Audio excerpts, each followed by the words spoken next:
Oh, hey, I'm glad you're here. If you're new to the podcast, I'm Dirk Marshall, and I was raised in my dad's video store.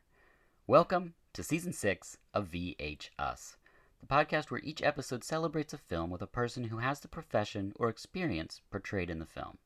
Sometimes loosely, like the VHS cover of Deathstalker and its relationship to really anything you see in that film. But it's my hope that each episode is as awesome as Cyclone, the bike that Jeffrey Combs invents in the movie Cyclone. Didn't see that one? Okay. As awesome as Frank Stallone in The Pink Chiquitas. No? Missed that one too? Alright. Well, we'll just move on. Wait, as awesome as Charles Durning in Stand Alone. No? Who's awesome? Oh, Kyle MacLachlan in The Hidden, right? Awesome. Okay, perfect. We're on the same page. Anyway, I really enjoy creating these episodes, reaching out to people and sharing their stories, so thank you for listening, subscribing, and the reviews. It's all greatly appreciated. So let's start Season 6. The film is Eraserhead, the guest is a dad, and this is VH Us.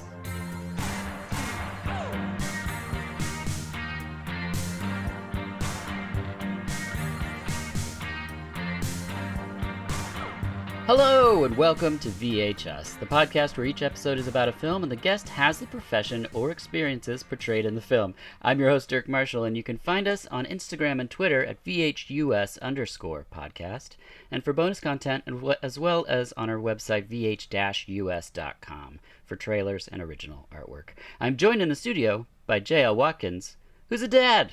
Thank you for being here. Hey, thanks. It's my profession.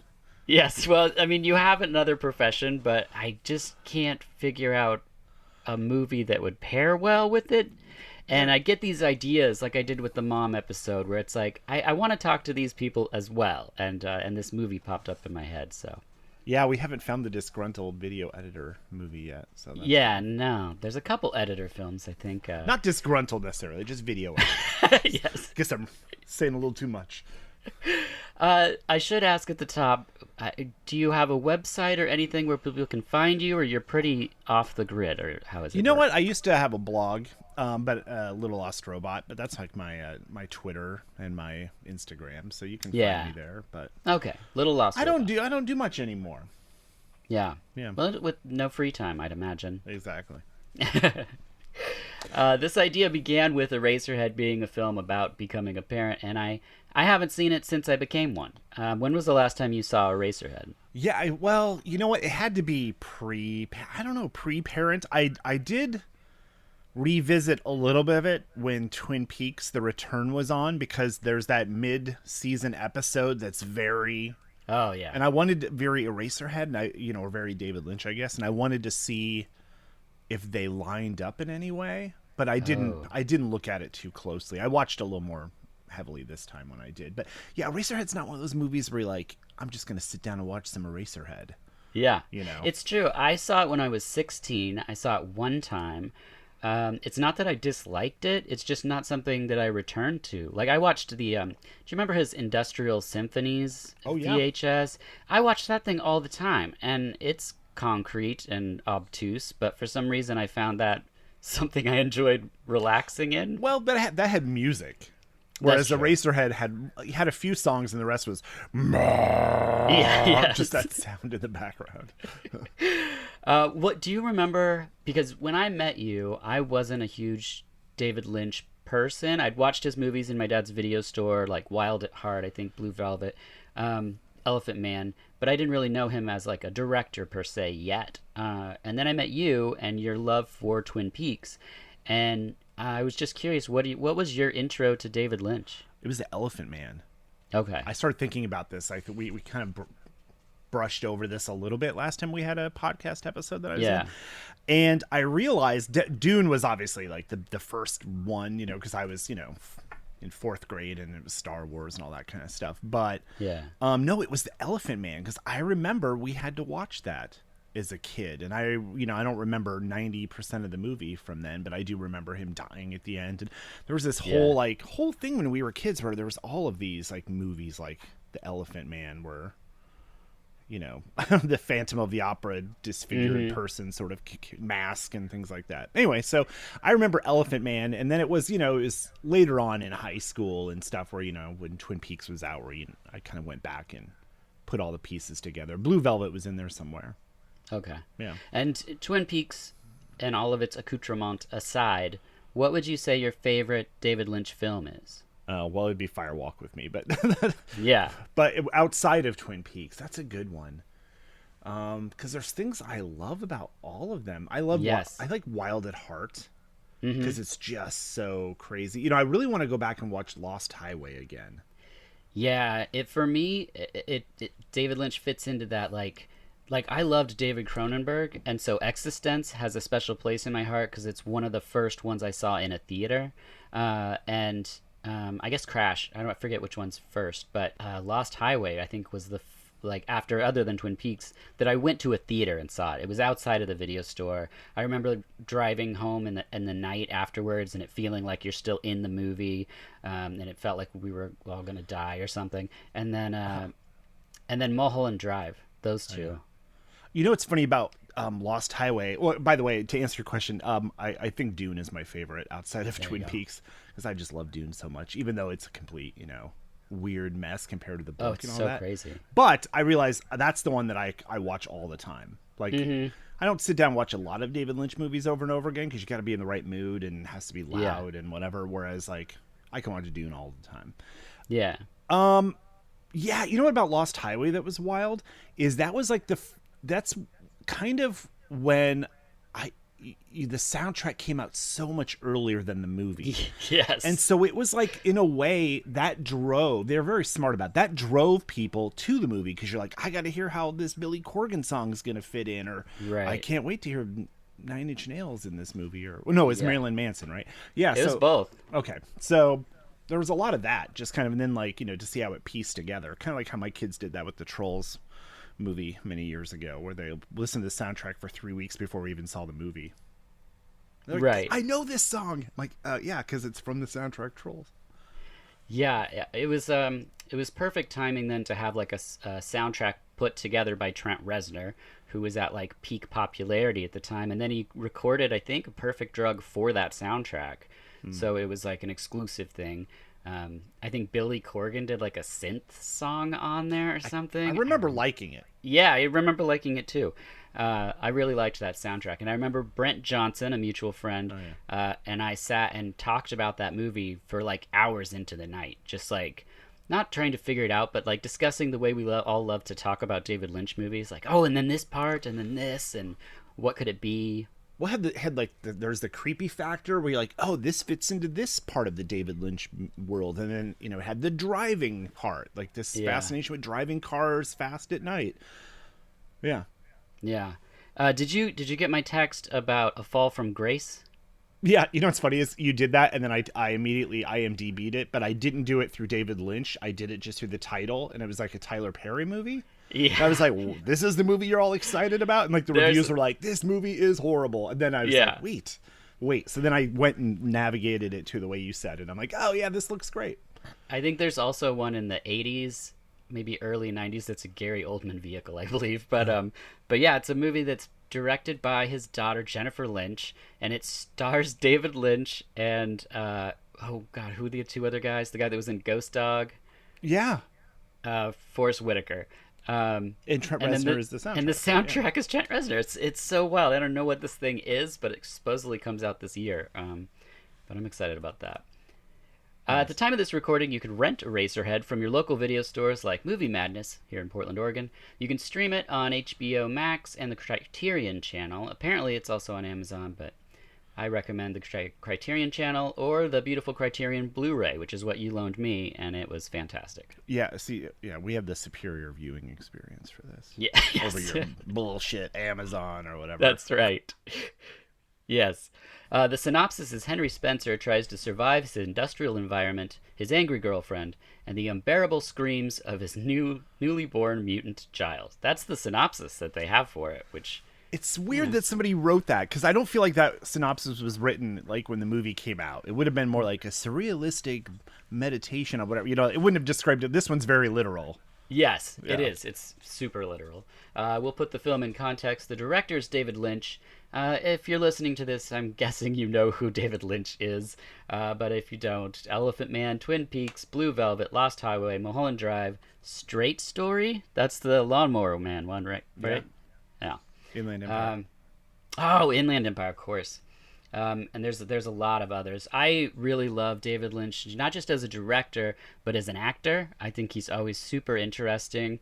And I lost my mind in the movie Lucky, where he stars opposite Harry Dean Stanton in Harry Dean Stanton's last role. They were good buddies, and it's about a man facing the end of his life. And Harry Dean Stanton did unfortunately pass very close to that. And I wept like a baby numerous times in that film. And then also had so much joy seeing David Lynch talk about a tortoise in the desert, and it's fantastic. So I highly recommend that film. And it's just fun to talk in fake David Lynch voice. I mean, he just has such a distinct voice. Like when he says Portland, Oregon, right? It's just like he just has this distinct I had phrasing. such a great time, you see. I had a great time drinking the soda pop that you gave me the other day. And you're like, yes. Okay.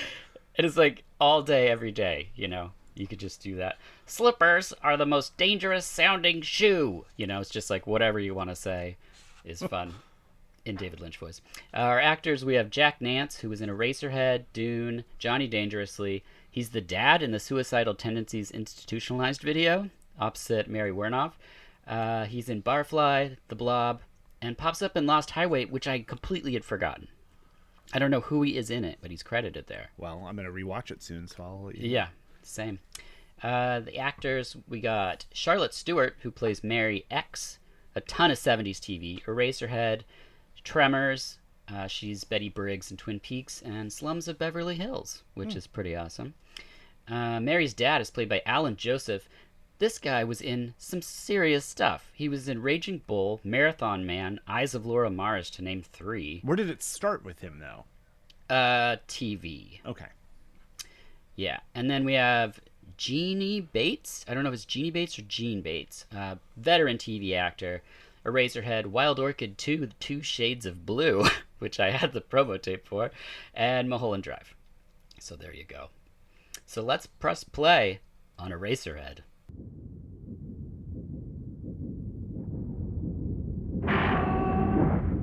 We begin with a drone. There's a lot of droning. And then we see Jack Nance sort of sideways floating around an egg planet sphere thing. And then the drone builds as we get closer and zoom in on a hole in some metal, which we push through. Which is, now having seen so much Lynch, my God, he loves to put a camera through a hole. It's just really something he loves to do. Noisy hole. Yes. I want to put the camera through the noisy hole. A person with odd skin is at a window, and then Jack is back. And so is a giant sperm. That's what I think. I mean, they're worms. What are they? They were called, I remember reading once, they were called spermoids or something. Sperm. Okay. I've seen that film, too. The window person pulls a lever, and the giant sperm flies away and lands in a puddle. And we push out of the hole and see Jack. I'm guessing this is reality that we're in now, and he sets off walking through some buildings. The cut of his pants is almost comical. Like it's like his pants are too short to show off these white socks. And then his gait as he walks up these little rock hills and down these hills, it's almost Charlie Chaplin-esque. There was a moment where it felt like, yeah, like there was a weird little step he did, and I guess they shot a lot of him walking around and doing stuff and didn't use it. But his clothes were from Goodwill. He just they picked him out, and that was his outfit. Well, and it was 7 years, right? This film took 7 years to make. Something like that. 70 to 77, I think. Yeah. The drone continues, and it's weird that I didn't love this film so much because at 16 I was making tapes and tapes of just drone noise, and my favorite thing to do was to go to Portland, go to Ozone Records, and shop the experimental music section and look for like a cassette in a wooden box full of bee wings or something, and I was like, I must buy this. Yeah, it's like Negative Land or something, where it's just a bunch of weird found audio and things like that, yeah. I was obsessed with it to the point where I eventually got on a noise compilation that was a cassette that came wrapped in wire and dental molds. And then I was like, well, this is the apex. I mean, I'm not going to get better than this. You know, the thing about Eraserhead that is, when you're watching the film, it was, you know, it's easy to imitate. Like, you and I could go out and recreate our own bizarre, but it would just be so hollow. Yep. And such an imitation of, it's such an original film, even though when you watch it, you're sort of like, oh, it's the guy, you know, just doing this or just doing that. I mean, it obviously picks up and stuff, but it's so easy to imitate, but really not. It's visionary in a way that, especially like the more you kind of dig into the production and, you know, just how meticulous and how much they spent, you know, 6 or 7 hours preparing for a shoot that night. And then they shot their hour of the camera going through the hole and then it's over. Yes. You know? Yeah. Well, and I'm glad you said that because I missed it on my notes here. I have down that the cinematographers, there's two. There's Herbert Cardwell, who did the amputee short, which is, I think, also on the Criterion release of this film. And then Frederick Elms, who did A River's Edge, Blue Velvet, a segment of Aria, which is a crazy short film collection, Moonwalker, the Michael Jackson movie, what? Wild at Heart, Patterson, and The Dead Don't Die. So now he's like a Jarmusch guy. So that's pretty interesting. But they're, you know, responsible for the cinematography. And then the editor is one of the things that I think really makes this film work. It's David Lynch. So he did all the editing. I think he's a fantastic editor. He mostly just did shorts and Inland Empire after this as editing. Yeah. It's funny being an editor and watching this because, and I think it's also, you know, from a different time, because even David Lynch watching The Return, there was a scene where in Twin Peaks where like it was a guy waxing a floor way longer than you needed to see it. And so as an editor, it's funny, I was editing a video 2 days ago. It was like for a family like cooking video or something, but like I don't even have like, you know, so you would take the glass and you would pour it into the water into the blender, for example. I would just do half of a pour, and that's all you need to see. You have the visual cue to see just enough, whereas David Lynch would have somebody pour it, getting the cup out, looking at the cup, turning on the faucet, staring at it, filling it, pouring some out. It just would go on forever, and like, whereas like, or even just going through a door. This movie is so many people coming in and out of doors where you can just have them walk into the room. You don't need them going through the door, but it sets up a, you know, I think this movie needs it just in a sense because it's like going in and out of these different states, but it's just the entire process of just going in front of the door, standing at the door, opening. It's just, it's cool, but also maddening sometimes, especially with everything so fast now. Right. Well, I guess it makes sense since the script was 20 pages. And so he's just like, we're going to have a lot of door action. It's going to be a lot longer than that. I can tell you. Now we know why, yeah. Oh, man. Yes. Where were we? Sperm. Yes, Jack. Yeah. This part I thought was fascinating because I would have never caught this when I was 16. But Jack takes an elevator, and the floor of the lobby is the same pattern as the Twin Peaks, the Red Room. Yeah, it's wild because then you start. Well, there's so many weird elements that carry through all of his stuff, and it's like that's kind of why I wanted to revisit it. It's like yeah. So like that's like a hint is like if you go back and know that from Twin Peaks, like, is this all purgatory? Or there's a lot of weird piles of dirt where he lives, and like with it just like a stick sticking out of it, which later on, like when they replaced the man in the red suit or whatever, you know, the man from another place in Twin Peaks, it was a stick with a brain on it. So there's a lot of like just kind of tying this stuff together. It's crazy. Yeah, I watched this with my wife, who shares a love for Twin Peaks like you, and she did not like this film the first time she watched it, and then upon rewatching it, she was like, it's not for me. But I love that you can see so much Lynch in it that you had yet to see. You know, it's like an exciting spark in the beginning of a career that we, you know, adore. Absolutely. Yeah. Well, it just goes to show you that he never really strayed from who he is and what his vision is. Right. And that's so crazy to get to, you know, play with the big tools for something like Dune and everything, but then also like continue to be yourself, you know? Whereas some directors, they get those big swings and you're like, oh, the movie was successful, but it's not like any of your films. Yeah. You know, I was thinking about this the other day, actually. You know, like Wes Anderson's a great example of somebody that really sticks to what his thing is. Same with David Lynch, Whereas I was doing that Atamagoyan Film Festival because it was Yes. and I already forgot the name of it. It's the Ryan Reynolds one from like just a couple of years ago. So vastly different from all of his other movies, and it felt so commercial. Yeah. That it was almost off-putting. Like, this isn't one of your movies. This is so Yeah, weird. yeah. A girl named Mary called on the payphone and said she's at her parents' and you're invited to dinner. Oh, yeah? We find out from a neighbor that Mary called and he's invited to the parents for dinner. He goes into the apartment and there's an ambient sound of almost like insect hums, but then I think maybe that was the radiator initially. There's so many different white noises to each environment that we get put into. And he puts a record on. And then Jack takes off his wet sock and puts it on the radiator, and it's like steaming there, which is gross.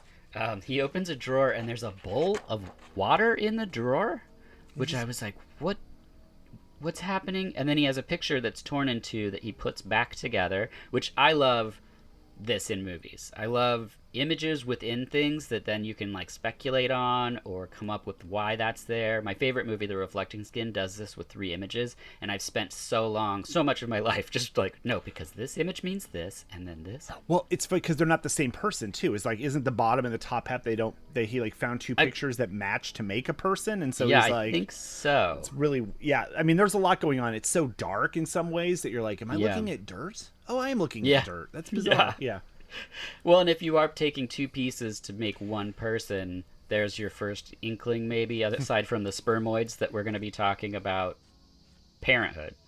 This whole movie has a very, and this isn't a lot of David Lynch stuff, very fatalistic. These people, life is just happening to them. Yeah. And they are just sort of accepting it. Not everyone's accepting it the same, but it's like there's this weird, like, loud industrial noises that people are like, well, this is my life and I live in it, you know, and sort of like things are happening to people and they have no agency other than to just walk through this world in a dreamlike state. And so I think a lot of this fatalism is like definitely plays into like themes of parenthood in this movie, but it's very weird how it's just, there's just so much of just like, you're not in control of your life. There's a man pulling levers in the planet, or, you know, weird things like that. Yeah. There is something strange though about that. Like you're right that there's things happening to people, but that can be very cold. There are some film directors where you feel like, oh, you don't know what it's like to be a human. Like your movies just feel like they're robots. Whereas with David Lynch, we're genuinely drawn to these characters that he creates. Even when terrible things are happening to them in Blue Velvet or something, it's like they're somehow fleshed out enough to be full characters. Yeah. It's interesting. Then we get more walking. He arrives for dinner, and it's time to meet Mom. Hello there. Hello. There's the sound of a bunch of puppies feeding from a dog in the background of this scene. It's funny because you hear it before you see it. You're like, what is that? This is what I thought you were leading up to. Such ridiculous noise. And then you're like, okay. Yeah. Everything in the meeting the parents is so weird. I love it. Yes. And so here's a weird thing. I've only seen this once before, a long time ago, and I know almost all the dialogue in the film. So I don't know if we all said it to each other or what's been happening all these years, but everything about the speech that we're about to get to, I was like, I know this. Like, I know it. It's freaky. Mary tells me you're a very nice fellow. What do you do? Oh, I'm on vacation. What did you do? In this conversation, Mary has a fit and the mom brushes her hair, which is very odd. And then the dad enters and we get the line, "We got chicken tonight."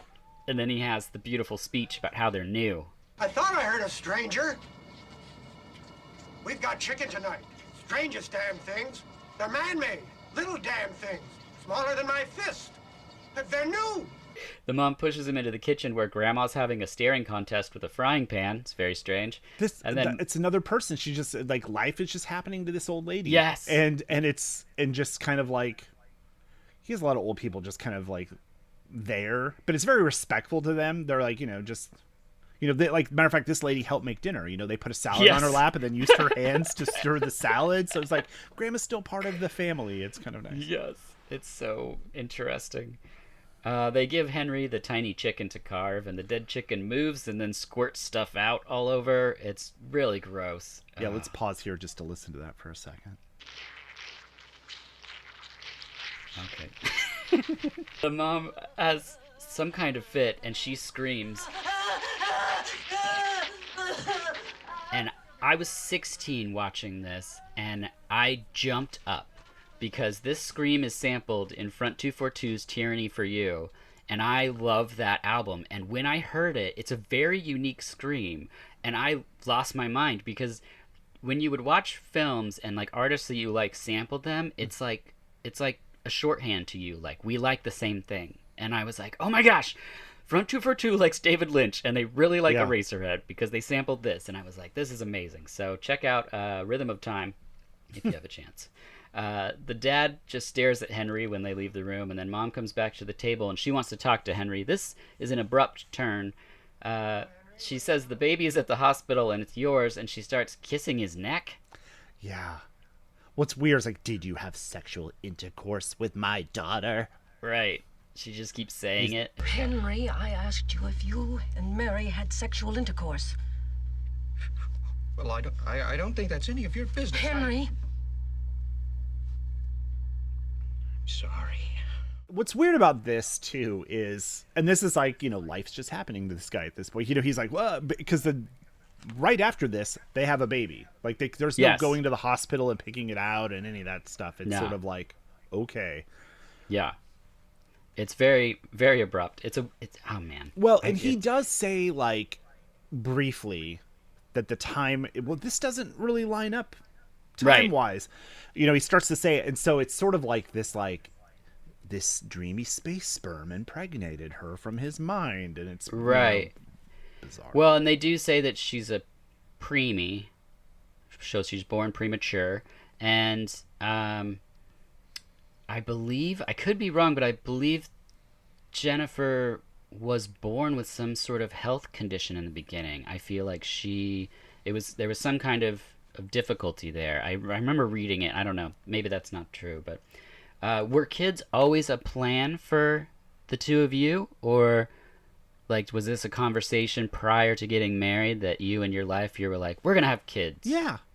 It was pretty normal. Just talking about it. I went from like, I think the only thing it changed was from having kids to adopting kids. Mm-hmm. But there was always like, oh, that'd be a cute name and little things like that. And eventually we got to the point where, like, I think time is right now, Yeah, because everyone we knew had kids so long ago that we were never even in that mindset. And I feel like you really are in two different mindsets. There's pre-kid and then there's post-kid. You don't understand post-kid until you're post-kid. And then you two have your daughter, and we got to meet her, and we were like, whoa, okay, that's pretty cool, like, being a parent. They seem to be making it awesome and not seem like it's terrible. And then you have your own kid, and you're like, oh, there's just pretending. They're putting on a face for us. Yeah. Oh, yeah. All the family photos where everyone's smiling. You don't see the 30 reject photos. Exactly. Or the fight that happened in the car prior to the farmer's market, or whatever. Stupid photo. Yeah. Oh, yeah. Absolutely. All that stuff.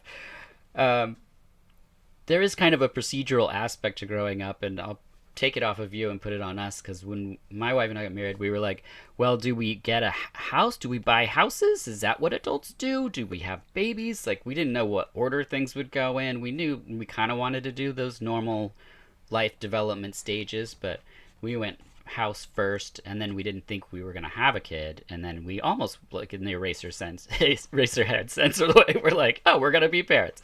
But yeah, did you with you and your significant other, is the conversations just more like time to get a house? Because you've relocated so many times. Yeah, so when we moved a couple times. We were both in news, and so it was a lot of moving to you kind of getting to the bigger, because in TV news you jump to bigger markets is kind of how you move up, or you stay somewhere for a long time and move up there. So Can you say what you mean by markets? Oh yeah, so like we live in Portland, you and I, which I don't know all the the DMA sizes anymore. They're different, but like at the time, Portland was market 22, whereas like New York is 1, LA is 2, Okay. Chicago is 4. And so we went from a 22 to a 35, and then when that was like in Greenville, Spartanburg, South Carolina, and then we moved to Houston, which is 10. So we bounced around number wise, kind of doing that, and so that's kind of why we moved. But when we lived in apartments, we pre-kid. It's great. We lived in like a old mill that was a fancy loft, and then we lived in Houston in an apartment, and then with Eliza, and it was like, oh, we've got to get a house, just because she likes to bounce a ball or run around, and people are it's just active. too small. We needed a yard, we needed whatever, so we got a house after that, and then after a while you're like you want to build wealth or whatever, so the house makes sense. Yeah. Oh, for sure. And you have 2 kids. Yes, I have a 13-year-old this week, and Woo! And a 7-year-old about to be 8 next week. So Whoa, their birthdays are that close together. Yeah, they're like and my wife's the week before, so it's like her birthday and Thanksgiving, usually sometimes the same day, sometimes the same week. Then my daughter, then my son, then Christmas, then New Year's. They're all evenly pretty much spread out. Whoa. All right. Well, you got to save up all year just for that run of gifts. Well, it's annoying because they're like, oh, do we save this for this or for that? Oh, right. Close to the holidays. Now, suddenly, in their home, the baby's there. And as I said, there is a before a baby and after a baby, and there's no way for someone to understand what it's like when you have a baby. How was that first transition with the first kid for you? You try to prepare, and we went to some classes and stuff, but it really does. And this movie is funny. It's funny you say that because like they have the kid in this movie, and then right away it's like their kid's screaming and the wife can't sleep, and you're like, oh well, that is exactly what it is. The kid's crying and you can't sleep. I mean, it was pretty fast for us. It was we adopted, right, and so we decided in February, like, all right, we went to like this adoption expo and went to booths and whatever, and we ended up going and talking to an agent that which they don't have the babies at the booths. That's not how it works. No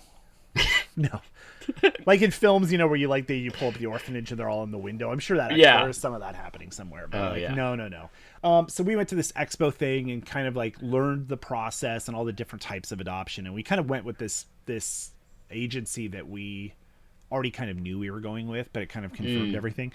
And you get your home study where they come in your house and examine and check out and all that. And then so that was February. So in March we had our home study, and then when you have to get everything together and build a little book about yourself and all this stuff. And I want to say like in April we were set up. And then in May we had Eliza, so it was very fast. Wow, it was really fast. It was fast because we didn't put down like race or gender wasn't the thing. So it was like some people are like, I only want a kid that looks like my husband or whatever. So it's very specific, or where we were like much more open. So it was like, and there was such a need at living in the South for people to adopt African American children. So it went very fast, and we're like, okay, we're parents now. Like it's happening. It is crazy. Yeah. That's life happening to you.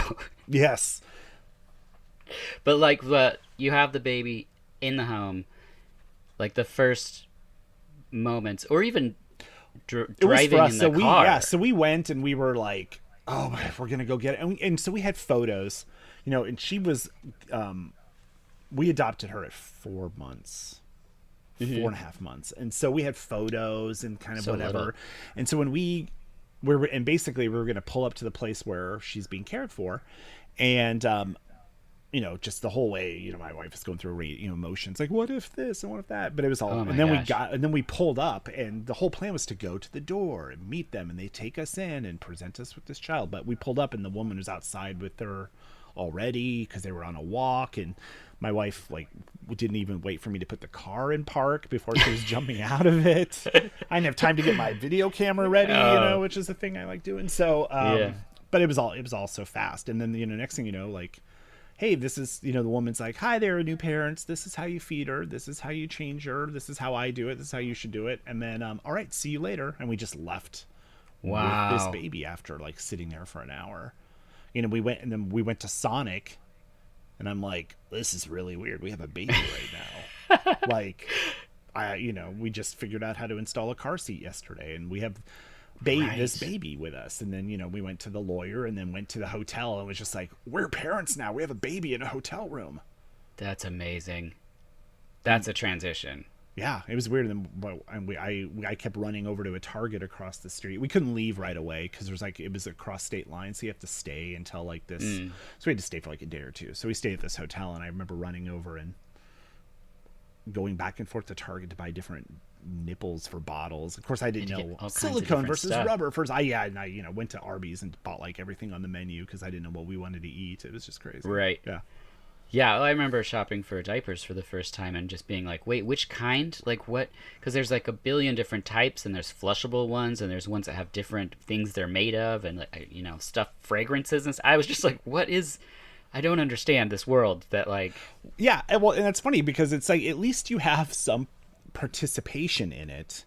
Whereas in this movie, not to get us back to it, they're just like, this is a baby, it is gross, and this is your life now. Right. Where, I'll speak for myself. When I first saw my child, I was like, she's, great. She's beautiful. This is the name that we talked about. We had like 5 names, and then we were like, this is the name. When we first see this child, it is hideous looking. Yeah. It's like a bird. I guess people said it was like a skinless rabbit head. Oh, is it? It's a really impressive puppet. It's something. It's gross. It makes it's like a dead chicken kind of thing. It's yeah. Yeah. And so it makes me feel like when he first sees his child, it's a hideous, disgusting creature. Like, it doesn't look like him. It's like... And this is a really weird thing about this movie because... And it's like a weird meditation on fatherhood for some parents, that it's sort of like... We're of this generation, I feel like, where fathers are more involved than like the generations before us and stuff like that. And so, whereas like a guy could have a kid and then just like move away and start another family, or just weird stuff like that, or like, I don't want to be a dad, and just isn't. Like the 50s. Right. And so this movie has a very weird, like, he just has to take their word for it that he has a baby now, even though the math doesn't add up, and this baby is now his, and this is his whatever. And so it is a weird, because a woman obviously knows I am the mother, I gave birth to it, whereas the father is like, am I the father? This thing, I'm told this is my child. It's all very like, in this movie is a lot more taking it on faith, obviously, but it's definitely a weird sort of mindset for, I think, some fathers, sort of like that this is a thing happening to them. Mm-hmm. Yeah. No, that's a really good point. We see the mom sitting there, Mary, and then Henry comes in and smiles at them both, sort of an awkward smile, and then lays down on the bed facing his radiator. And he stares into it, and we start to see a stage, only it vanishes due to the child's noise. Not exactly like subtle, really. It's just the baby screaming. Time does something. It's taken Henry's ability to daydream, because now there's this interruption, this baby. How do you balance your personal interests, your job, your kids, your wife's interests, her traveling? No, it's not. It's a travel website. Yeah. How do you balance all those things? It's hard now. What's funny too is like, it's another one of these things where it's like people, it's kids aren't seen as it's. How do I get into this without sounding terrible? It's funny. Like when people have children, being a parent, I think, there's a lot of sacrifice. Yeah. And in a lot of ways, it's taking your dreams or your ideas and things you wanted to do and putting them on a shelf, either for a while or you change them. And I think after a while, naturally, you want for your child, you want to enable their dreams and things, and that becomes your thing. And so I think as a successful parent, I think it's managing a lot of your child's, enabling them and setting them up, but then also finding a way to like revitalize and stay like that, and so it's definitely a struggle. Like, there's definitely, I would shoot all kinds of weird movies and things, but now it's just, there's just not enough time, and I really want to invest time being with my kids or doing stuff they want. And, and I think the realizing too that your children are their own people and the things they like. And, it's funny because I have a family member of mine that is very like, you're going to be into this and you're going to like baseball and whatever. And, right. So there's a little bit of that kind of sort of, and maybe that's a little extreme, but it's like, this is what a man is. And this is what, whereas like I have a friend who is like the opposite of that, where it's very like, I'm a geek and I'm into these things and my child's going to be a geek just like me. And, I don't understand why he wants to watch baseball because we're into Star Wars in this family. And, that's what we're into, or, it's very weird. Yeah, I agree. I just Does that make sense? Any of that? Yeah. I don't know. I kind of just went off on a. No, yeah, it's the difficulty of balancing everything. But you also touched on like the joy of seeing your kids interested in things, and so kind of being a parent for me is like, what do you think of this shiny thing? And then if my daughter's not into it, I'm like, okay. So like yesterday, I brought up this demo of a video game that's about a fox. I think it's called Lucky the Fox. I don't know. It's a platformer, because I was like, maybe she'll like platformers. I don't know. And so she played the demo and she's like, Dad, will you buy that game? And so we had fun playing it together, and I enjoyed teaching her what the first level of a video game is, and that they're teaching you how to do all the different buttons and controls. And as she got better at it, she got really excited. So then today we played the full version of the game, and I was like, I'm playing video games with my daughter like JL does with his kids. I was like, this is awesome. It's weird to me, though, that there will be a few years from now. I mean, we've already done it with my daughter. She's like, grabs a light machine gun and holds down a door for us while we're playing Rainbow Six. It's so crazy. It's weird too to see like their avatar is like, that's my daughter mowing down, and and then also be as a parent like, you shouldn't be in the doorway. That's not a safe place to be. Please come back into the room. She like charged a room with a shotgun. We were just like all hiding in a room. She's just out of the room, just blowing people away. I was like, this is incredible. Yeah, and it's so funny to think that my son Griffin in a couple of years will be playing. He'll be playing games with us. Yeah, it'll be weird because like he already is asking to play Borderlands with us. Yeah, which is awesome. I love sometimes when we're playing at night, and he'll come in and he'll be talking to you, and I can hear him on the headset, and he'll be like instructing you on armor and weaponry and things, and he's got great opinions on stuff. Yeah, that's so funny. Well, later, while Mary's in bed, he removes the thing from a box and puts it in a cabinet. I guess it's a worm of some sort, or it's one of the spermoids. I don't know what he's doing. They're everywhere. Yeah. The baby keeps making sounds. They can't find rest, which is a very real struggle for parenting. In this movie, though, like these sperm thing, like it starts off with him like in some dreamland, and this sperm thing's coming out of his brain and whatever. And then like throughout the movie, these things are around. And at one point, it's very literal where, like, we're not there yet, but the woman in the radiator is, like, stomping on them. Essentially, she's like, I'm crushing your dreams. Yeah. You're a parent. All your dreams have been crushed now. Yeah, it's very strange. I know that I keep saying that. We keep saying things are weird, and we're talking about Eraserhead, so that's par for the course, I guess. Next, he reaches for Mary, and she, like, shrugs him away. Then Mary screams in the baby's face to shut up. Shut up! And it's, I'm like, okay, I get it. I understand you had a child, your wife needed some space, and kids are very loud. Sometimes you just need a break. And sometimes we need a break. So now we'll take a word from our sponsor.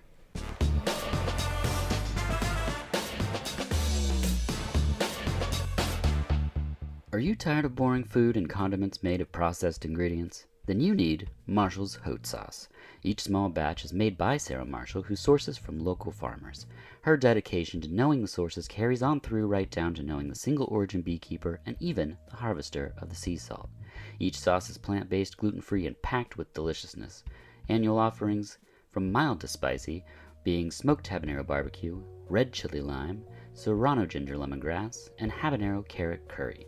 not to mention a rotating offering of limited edition sauces like Whiskey Smoked Ghost, Caramelized Scorpion Ghost, Volcano Sparkle, and even a collaboration with the Heatonist Bird's Eye Charred Chive Dulce. There's always something new and delicious. Just head on over to marshallshotsauce.com. That's Marshall's HAUTESAUCE.com. When checking out, enter VHUS in promo code for 20% off. That's VHUS at checkout for 20% off. And now, back to the show.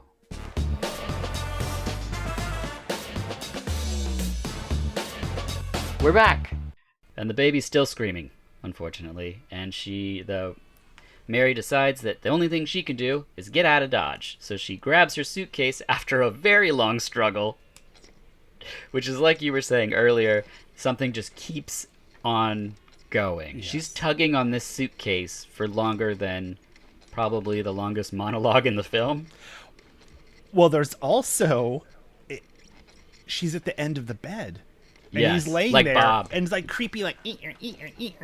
It's like she then. Then the baby is silent when she leaves, which is interesting. That it's like the baby was screaming, and then she leaves, and the baby's just quiet. It's quiet stirring. whenever he goes over. Yeah, like it's funny too because I've been watching this a lot. I rewatched it amidst all these Mandalorian episodes. So there is a moment where you're like, oh, this is like his baby Yoda. Oh, and then like very quickly it is not. Yeah. Yeah. I'd like to see a reboot of this with the Baby Yoda puppet as the baby and Bill Murray as Jack Nance. Oh, nice. Even just replacing it with Baby Yoda would be a pretty cool... The movie would be so different. Yes. It's true. You'd just be like, this... I don't see what the problem is. This is wonderful. I don't know. It's really cute. Yeah. Henry takes the baby's temperature, and then suddenly it's covered in sores and gasping for air. I love it. Yeah. It's sort of like...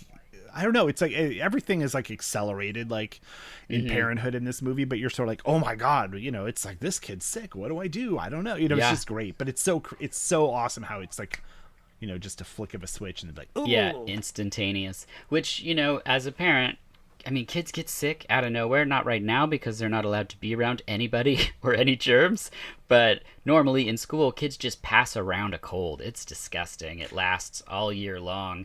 And it's terrifying when your kid gets a fever and it's up to like 102 or something. And you see them like, our kids are fairly energetic, I think. And when you see them like laying on a couch, impaired by an illness, it's a helpless feeling. When you're like, I guess, do I give him more juice? What do I do? A twin pop? Yeah, right. No, in this one, it's also just kind of like, or just even throwing up. My kid will just be fine. And it's like, bleh. Like, yeah. Oh, okay, this is happening now. Yeah, exactly. Oh, that's a great point. So what he does is he puts a humidifier next to it. Yeah, just throw everything you can at it. Yeah, anything you can. You're like, is this help? I don't know. Another blanket? Another pillow? It's, I don't know. Henry goes to leave and the baby screams anytime he goes to the door.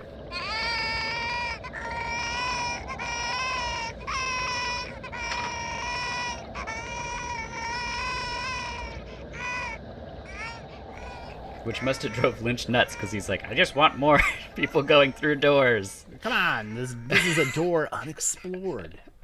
It's true. Henry can't dream into the radiator anymore. He can't go on his walks, and he can't even really exist with this thing shackled to him. It's such a subtle parenting metaphor. So dark. It just watches every move of his when he's laying in bed, too, which is like, yeah, it's, as a parent, you have moments, like you told me a story where you'd wake up and your daughter would just be standing next to the bed, and you're just like, ah! She still does. It's frightening. It's terrifying, it's right? more terrifying when she's at your pillow level, though. Right. Because now it's more like, level. Where you're like, ah! Because also she blends in with the darkness, so you just kind of see her eyes. Right. Like, ah! Why? Yeah. Terrible. Yeah. A friend recently, I posted a screenshot of my phone where my daughter had taken about 200 pictures of her face. That's funny. Because a tooth came out. And I just said, this is what parents find on their phones. And he said that they found pictures of them sleeping because their 4-year-old son was taking pictures of them. That's terrifying. Yeah. And to find that on his phone, it was like nightmare fuel. Just awful. Just absolutely. Yes. Oh, but they do. They're always watching. I can't go downstairs in our house without my daughter thinking I'm opening Christmas presents or something. She just like jets after me, like, what are you doing? I'm like, yeah, so do you hide all your stuff downstairs, I guess, at your house? Yeah, in the podcast studio, actually, is where I put the Christmas presents and stuff. But I don't have any right now. But she just thinks that I'm like, I have a secret stack of LOL dolls down here that I'm just like, oh, yeah. Right.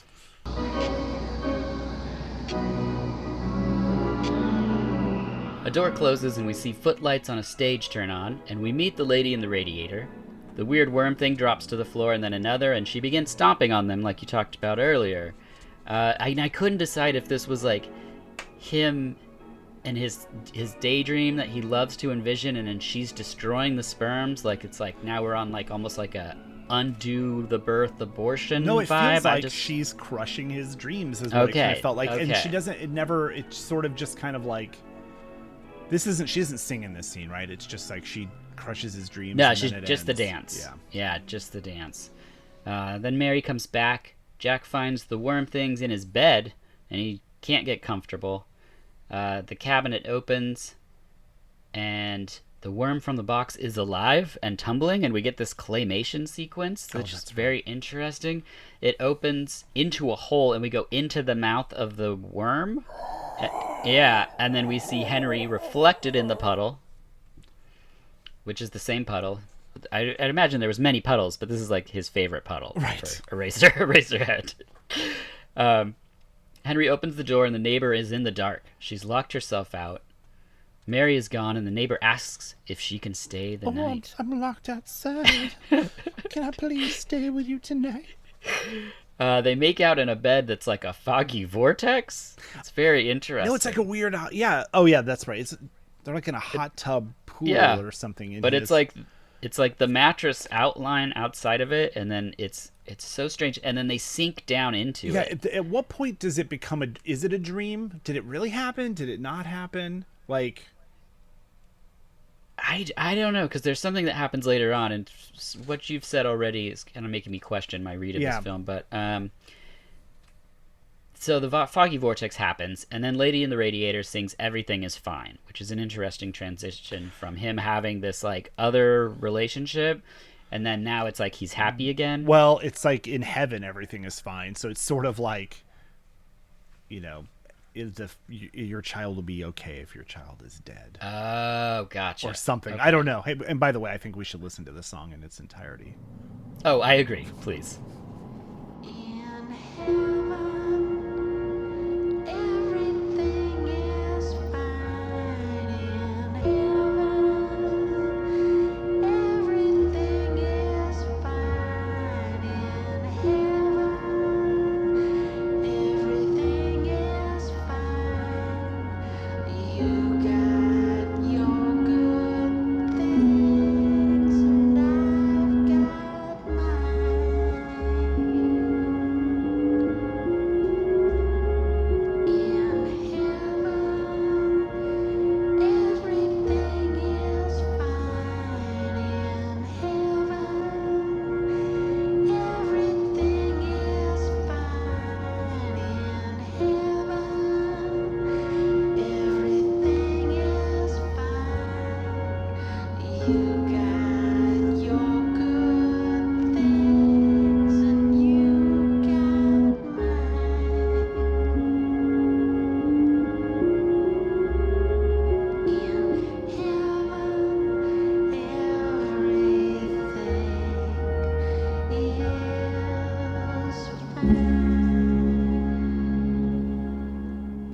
And we're back. Okay, Jack appears. I just love it. Yeah. It's so wonderful. Yeah, I agree. It's something that I knew about. Zola Jesus did a cover of it on a compilation that's really good. I mean, it sounds exactly like it, because why would you want to change it? We then see the... oh, wait, no. So Jack appears, touches her hands, and then there's a blinding light, and she's gone. We then see the window lever guy, and a tree wheels itself on stage where she once was standing. Henry's head pops off, and the worm head comes out.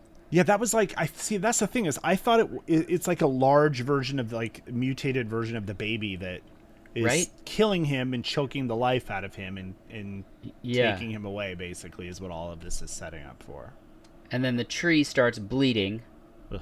and Henry's got a baby head, and then that head shoots into the blood and drops out onto the street, where a boy finds it and takes it to a bellboy, who pushes a buzzer, and then a bearded man comes out yelling, Okay, Paul! It's so weird, too, because these are, like, normal characters in this movie. Like, hey there, Yeah. son, I see you found a head. Which isn't yeah. disturbing to this guy in any way whatsoever. What do so. you got there? And the kid knew where to take it. Like, he'd found other heads. We gotta go Like, take it to the guy that makes pencil tops, Yes. clearly.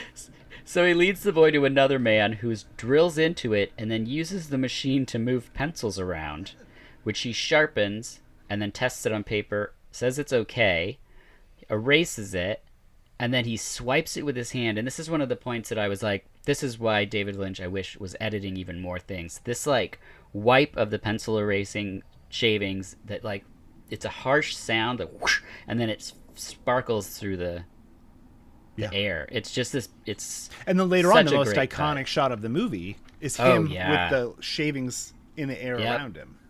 Yeah. Yeah. With his eraser head. Okay. Henry's back in bed. Henry knocks on the neighbor's door, but nothing.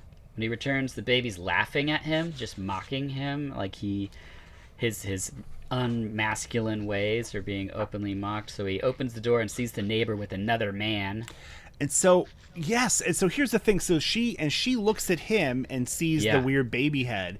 And Yes. so I interpret this scene as, like, maybe they never made love. This is all in his head or whatever. And the thing is she sees him as, like, a dad. He's a guy Yeah. that has a kid, and she's not interested in him. She doesn't literally Yeah. see, like, this deformed. She, like, not interested in him, or this is what he thinks, you know. And I think this is the moment where he's like, clearly this kid's got to go.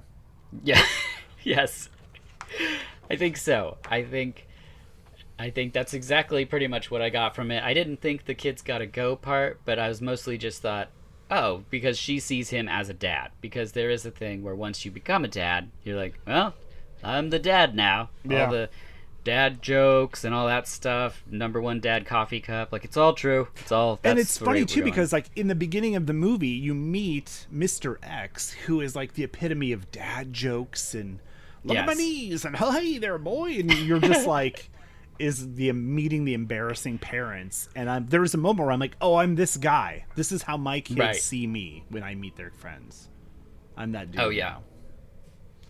It was Yeah, like, that's a great point. Did I tell you this? I saw Empire. It was like a year ago now, but I was on a flight and I watched Empire Records. I was like, oh, I haven't seen this forever. And I remember when it came out thinking, oh, this is great. And, you know, it wasn't the greatest movie, but it was like in that Clerks kind of Mallrats Sure, or whatever. yeah, And I was like, it's fun. oh, I was closer in age to all the kids in the movie. So everything they Mm-hmm. said was so clever and funny. And now I'm like, oh, I'm the manager of that Tower Records. Right. And I'm just sick of all these fucking kids. I just want them to go to work. And I'm like, oh my God, is it Max? Something like I'm that guy. That's so crazy. Yeah. Yeah, that's the weird thing, and the why I wanted to kind of revisit Eraserhead, because I think the first time when I was 16, I don't think I didn't think about the allegory about being a parent or anything. I don't think it's that hidden either in the film, so it's not like you're really digging for that. But as a parent now, I was like, oh yeah, I totally get it. When the baby is screaming all the time, and you're like, I wish that could stop. That doesn't end when your child's a baby. They continue to make noises their whole lives, and sometimes it can be incredibly overwhelming. And so there's stuff in this film for sure that I was like, yeah, I get it. Not to your level right now, Mr. Lynch, but I get it. Right. Yeah. So she sees him with the baby head, and he's sad, and he gets some scissors, and this is where it takes a turn. He cuts open the baby's mummy wrappings, and we see it's just a bunch of guts. And Henry scissors the guts, coughs her up blood, and polenta erupt out of it. So much blood and so much Yeah. polenta. Was And it polenta? he's- Is that It what looks you like interpret it as? polenta. It looks a lot like polenta. I saw it as like, well, yeah, I'm sure it was, or like, you know, because David Lynch has a thing for cream corn. But Oh, right. It wasn't that, but I it always to me looks like concrete, like pre-mixed, you know, recently mixed obviously they weren't working with that, but it just had that look like wet concrete before it dries kind of look, just pouring out. Yeah, I think I guessed polenta because he did those cooking segments. Did you see those cooking segments he did where he's like Like, quinoa is one of my favorite foods to have for dinner. I'm gonna walk you through the steps on how to prepare quinoa. By the way, did you watch any of the making of stuff? A little bit, some of it was kind of hard. The older stuff was. Well, there's one where he just kind of narrates and just tells stories from the making of it. Yes. And how he just fixates on like pie, and and then I found the pie at the store, so I bought the same pie, and you're just like, oh my god, he's talking so long about this pie. I loved it. I mean, I liked every minute of it, but you're like, he really thought about all the foods he was eating at the time, and even called up Catherine Coulson, what foods, tell me about the foods that we were making. It's like, oh my gosh, so crazy. And I loved in that one too, where he's like, we had a sound room, we had a light room, we had a place where we ate called the food room. I was like, anyone else would say cafeteria, but no, but it was like, it was very like, this is the camera room, this is the food room. I kind of liked I love it. Specific choices. We then see the giant sphere again. A hole explodes in it. And where do we go? Through the hole. Window Man is making sparks. Radiator Gal is there again and happy. The end. Yeah, now that he's able to embrace his dreams again now that this child is dead. I mean, jeez. Yeah, it's dark. But we do get that great shot, like you said, where he is lit up, and then there's the pencil shavings going around as Eraserhead. And what's funny is I remember, so there's Jack Nance is in so many of these David Lynch movies, and of course, you think of him from Twin Peaks, where he's like, really like, there's a fish in the percolator, or even like, and he doesn't do it as much in Eraserhead as I thought I remembered him doing, where he does this look with his face. Yes. Where it's like he's really scowling and thinking about it. And he does it in Dune, this one moment when you see him in Dune, because he's like just a creepy lackey or whatever, like, I'm looking at this weird stuff happening, and he's got this like his character is a guy trying to figure something out. And what's really weird around this time, I won't talk about this too long, but you and I shared a drama teacher. Yes. Who, whenever he tried to explain acting to us, he would do that same face where he would like focus like on the ball, and like he would scowl and do this and weird look. And I always associated it with Jack Nance. And I won't talk about our drama teacher too much because he turned out to be a pedophile and all that kind of stuff. And should I probably cut that part? I don't know. He was a pedophile. Yeah, so crazy, and it is unfortunate. Well, it's weird too because I have so much of my David Lynch, man, Twin Peaks, Wild at Heart, all of this stuff was really firing around that time that we were drama students. And so it's all weirdly tied together for me. And he's such a weird part of it at that time. It's weird. Well, and we don't know what he was doing then. We could only speculate if the things were happening there. It was my understanding that there was a crazy, pretty significant bout of alcoholism that I think probably impaired some things and set some things in an unfortunate path, because when I was there at that hellhole of a school, the safest place was the theater department. And so that's where all these people that I think were unique didn't fit into the rest of the thing. That was the safe haven. Right. And so that was the place. And I mentioned this in I think the first episode we did together, but like you and two of your friends doing a one-act play that forced me to get up and announce intermission made it so that I realized I wasn't scared of someone looking at me. And so suddenly I could... we had you dress as Elvis because we had just watched Dead Wild Elvis. at Heart, and so crazy, yeah. And so any final thoughts on Eraserhead? No, I mean, I think we did a good job of just kind of... Well, it's funny when you think about it. It's like, it's really 6 scenes held together by just a lot of walking and looking at stuff. But no, man, the sound design is so great. It's one of these movies where it's like, if you ever thought about seeing it, you should do it just once, and David Lynch is always like, turn it up a little bit louder, watch it in a darkened room. I watched half of this when we rewatched it like on my phone with like noise canceling headphones, but it was in the dark, so like the screen really was like in front of my eyes. So it was I think it's a lot, people are like, that's a small screen you're watching on. Like, now when it's this close to my face, this is like being the front row at a movie theater. So yeah, and with headphones these days, like, I mean, I have surround sound, and it's intense. Like I'll be watching something like a horror film or something, and I'm like, this is whatever. And then you plug the headphones in, and it's loud, and suddenly it completely changes your viewing experience. So I bet, Eraserhead, touted as one of the great midnight movies, I'm sure is beautiful on a big screen. I sadly haven't seen it that way. But before we move on, I have to say, as a big Twin Peaks fan, are there any characters you have not yet met? Oh, no, I haven't met a lot of them. Just because really? there wasn't a lot of... Yeah, because it's like they don't always fit into the same conventions that I would go to, like for comics and stuff. They have, like, everything's kind of melded together in the last couple of years, but this was the year I was going to, like, cross everyone off the list, because I was going to go to the Twin Peaks 30th anniversary thing at Graceland, and I was like a few weeks away from going, and I'm like, I'm pretty sure this is going to get canceled. I even like emailed the hotel, like, you're going to cancel this for COVID, right? They're like, no, we have no plans.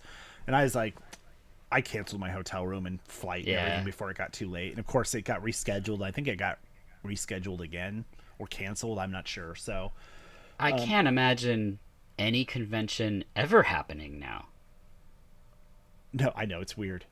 But talk about meetings. So the only person Catherine Coulson, who was like one of the big driving forces of Eraserhead, she like made them dinner, and she worked she's the log lady from Twin Peaks, but she was also married to Jack Nance, I think, around the time or somewhere around there. And she was like the assistant camera director, and she was instrumental part in this movie. And I lived in Ashland, Oregon, where she lived, and I saw her all the time. That's awesome. I would always say hi to her. She signed stuff for me. I have little pictures she drew of her log that has like, hey, JL. One time I stayed in the dorms over the summer, and so a lot of people went to the Oregon Shakespeare Festival where she worked, and she was also in shows, and they would say, JL says hi, or from the, whatever, and she would like, oh, give him this photo. And so I would see her sometimes on the street, be like, Catherine Coulson. And I always thought, what's funny is I always at the time thought like she was this big star that probably got sick of it. And then I realized, oh, I'm just really obsessed with these things. Right. And then I'm like one of a few weird people that just is always saying hi to her. So I thought, it's kind of, I'm like, maybe that's why she remembers me a little bit. And so it was cool. And then finally on my like night of graduation, it was like the final party, and she was walking up the street, and I'm like, oh, she lives like 3 houses from my friend. I didn't realize. I'm like, Catherine Coulson, can I get a photo? And she's like, sure. And took a photo. I'm holding the red Solo cup, and yeah, it was great. But that's so cool. But she always took a moment to talk, and it was really nice. In The Return, I think it was so beautiful to see her, that they could get her in there. I think she passed shortly after they shot that, but it was really an emotional, for those of us that have watched and lived in this for so long. The Return was rough too, because you're like, Miguel Ferrer. There was like four people, maybe 5 from the cast, who were like, they all passed since the thing was shot. Yeah, which gave it like a really kind of heavy feel for us. Like it was, emotional, because you're going back into this world for 18 hours, sort of. But then there is so many people that had passed. Yeah, it's very... It is funny, though. I would say if you're into David Lynch stuff, you already know all of this. But, like, I'm about to do my Great Twin... It's really weird, because the Great Twin Peaks rewatch is a lot... I think I've never really included The Return in it, and I'm going to now, I think. Whoa. I'm not going to start it, like, on, in February or whatever, like I usually do. I'll probably start it a little earlier. But it definitely... I have this newfound... sort of like, I want to go back and connect the dots with stuff that was explored in The Return, and see how it connects to other things. And yeah, well, I think he clearly mines things and has repeated motifs that pop up in his films, so I'm sure that there's connective tissue in there.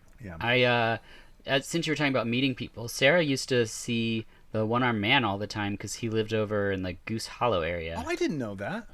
Yeah.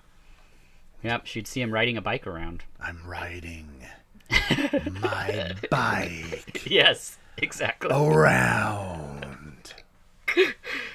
I assume every one of these David Lynch movies talks like their characters do. Yes. That's why he cast them. He just waits for the conversation where he's like, well, that's unnerving. Well, that was when he did in Eraserhead, like almost every single person, he like, yes, you are perfect for the part. Like, don't you want to meet anyone else? I feel bad, but you're exactly who I want. Isn't that how he got Kyle MacLachlan for Twin Peaks? Like, they had a conversation, and then he's like, come to my hotel room, and they talked for a little bit, and he's like, you're the guy. I don't know, but I believe it. Yeah, it just seemed like that was what a lucky move for Kyle MacLachlan. Yeah. Which brings us to the final questions. Oh! Yeah. I totally didn't think about me doing these questions. Yeah, here they are. Yeah, are you going to stop listening like you usually do? Yeah, I'm just going to, like, let it go on autopilot. And then just You're like, I don't have to edit this. In case anyone missed it, JL is the producer-editor of this podcast, so that's why we keep talking about So what happens is this is when I don't have to splice in movie clips anymore, and unless Dirk tells me, like, oh, I farted at 45 minutes in or whatever. All the time I usually do, No, I'm just joking. That I'll sometimes... That's how I keep track of time. Because I'll edit this, like, sometimes really late at night, so I'll just skip through and then just kind of trim off the end, if I remember, and then... because there's no more clips to put in, and then I'll listen to it later when I listen to the episode. Which sometimes has not proven to be a good idea. I try to listen to it now. Are there any misconceptions about being a dad?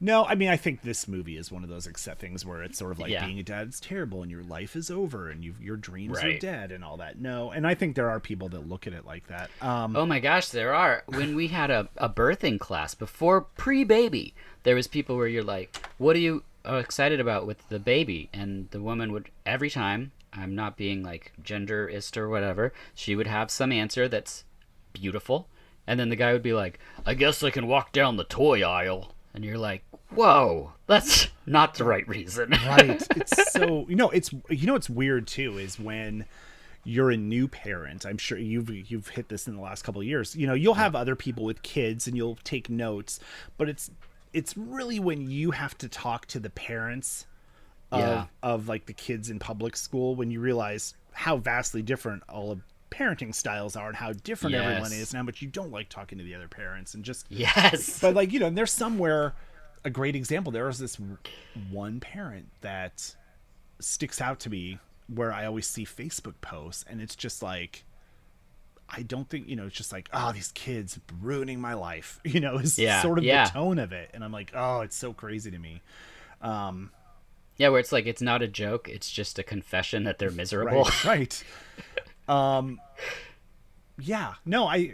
I think that's, your life's not over. Right. What was the question again? Oh, what's the misconceptions? Just misconceptions, but I think that's a big one, especially in the scope of this film. I mean, I think like anything, it's just showing up, and putting in the work.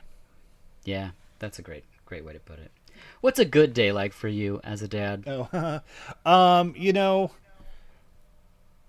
It's so funny. I don't know. Like a good day is, everyone's still alive at the end of the day. Yes.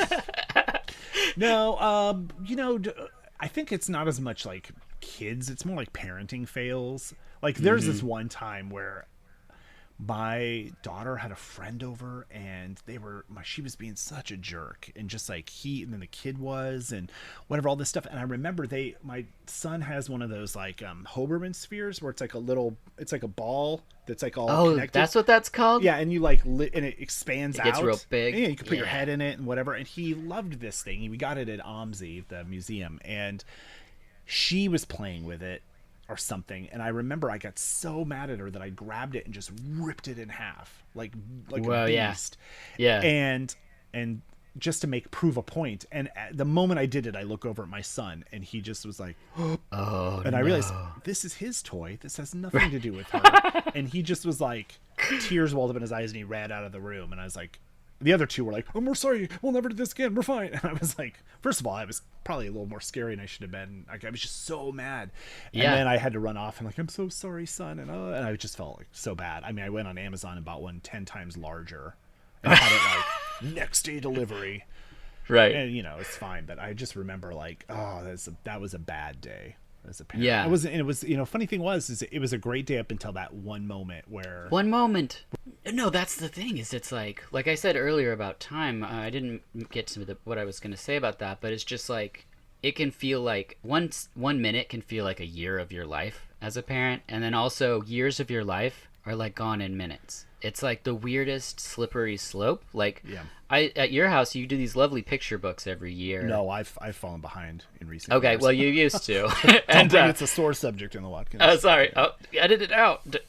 But, you know, it's so hard to even keep up on that. Just the documenting of, like, something. And now there's, like, I'm like, what do we do every day? I don't even know anymore. But, Yeah. like, and then the same thing is said with our emotions. Like, I can be totally fine. And then, like, my daughter will be doing something. And then I just not in a good headspace. And I'm like, I don't even know if I've given her ample opportunity to know that she's even agitating me in a way. And I'm just like, okay, well, that's it, you know? And they're just like, wait, what? And you're like, you look back on it and you're like, okay, I don't think I was on my best in that moment, you know? Yeah. Like, how do I make it so I don't do that again, you know? It's tone and it's, you know, stuff like that, or, you know, hitting a table or whatever it is that you're just like, was that necessary? I don't know. It's just, I think I like how we've mixed our good and our bad together, I guess, a little bit.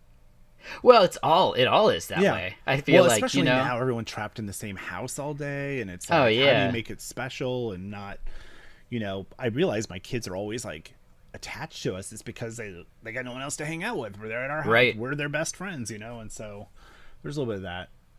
No, I Yeah. think my personal motto though is leave room for magic.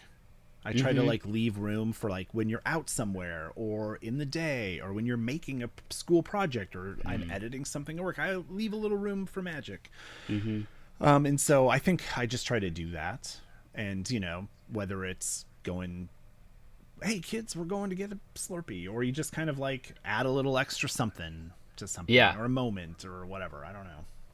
well, and talking about dads and magic, I've been doing the pull candy out of the kid's ear thing, and it's still, I got miles and miles out of it. She's like, I know it's a trick. I don't know how long you've had this candy or stick of gum on you. I'm like, well, it's just a moment, and when I do it, you light up. So that's what we're doing. We're Yeah. just creating a moment in this time where you're like, oh my gosh, this is so nice that you thought of me. You know, it's like, that's a great one. A little magic. The next question is a bad day. I think we covered that already. Yeah, I mean, it's you take the Like it- good, you take the bad. Yeah. You take them both, Eraserhead. That's how it goes, I think. What is your favorite thing about being a dad? Oh man, I mean, there's so much. I just like, at the end of the day, just enabling these little people to kind of be who they're going to be, you know. And obviously, when they're like, "I love you, Dad," or hang out, like the other day, you know, my son was just like, we were upstairs and we played Animal Crossing, all of our switches together, and played, and we're all laughing. And it's a game you can't really like play competitively together or whatever it is. You just kind of like run around the same island, but you know, we would just make jokes and whatever. And then I kept playing. My son went down and got, you know, started playing another game, and I remember he just said, it was like, "Are you okay?" And he's like, this is just so great. I love hanging out with my dad." And you're like, "Oh, Yeah. the cats Well, and the 'cause- fiddle and the scissors." You know, yeah. Well, because also, like, you know, it's not always going to be that. Yeah. Like, that's something I always remind myself. Like bedtime has always been something my wife does with our daughter. It's what my daughter prefers. But I get bath time. That has an end cap. There is a time when she'll not want that to be the thing. Right. And you know, and we just play LOL dolls. It's fine. But I'm just like so thankful every time, you know, because it's even changed. Like, I used to wash her hair. I would cradle her little head in my hand and like rinse her hair with my other hand. And it was this very sweet parental moment. Now she washes her own hair. And I'm like, all right. Like, you know, it's like you just have these beautiful moments and you're like, I'm going to put this in the records. Like, you know. Yeah, I mean, you have to remember that. I mean, even it's like, oh, you know, our son keeps crawling into our bed or whatever. You're like, it's going to end eventually. Yeah. And someday you're going to be like, oh, I miss that. And so Yeah. you just got to, you know, you know that it's ending. Yeah. And, And I think, hold like on you to it. said, yeah, you said being present, I think, is that's a key piece. So that you can record those moments and think about them.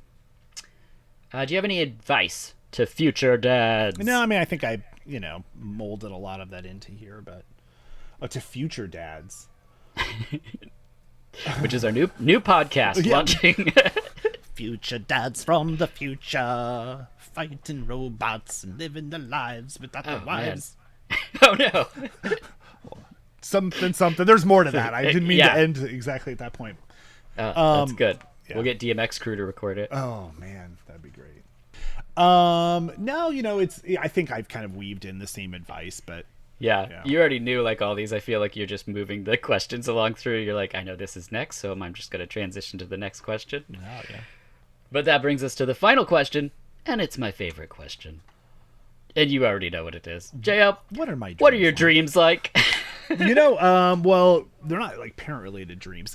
What is really weird is I don't have dreams with my kids in them.